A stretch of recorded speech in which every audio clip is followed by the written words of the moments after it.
बरहान, मैं तुम्हें सब बताता हूं अभी।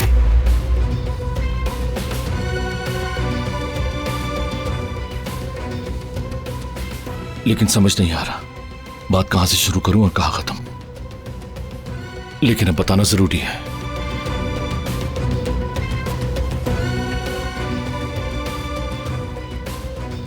इसलिए बेहतर है कि शुरू से बताऊं।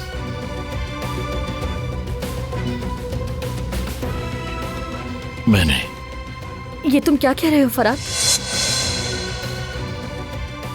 देखो, जो होना था हो गया, अब उस पर बात करके क्या फायदा।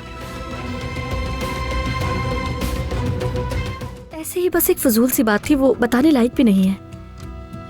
लेकिन जब आवाजें ऊंची हो गई तो भाभी बीच में आ गई। मैंने सही कहा ना? नहीं, बिल्कुल भी नहीं। बस ठीक है फराद, बात को तूल मत दो। तुमने जो कुछ किया उस पर तुम्हें अफसोस है, हम जानते हैं। अब बात मजीद मत बढ़ाओ।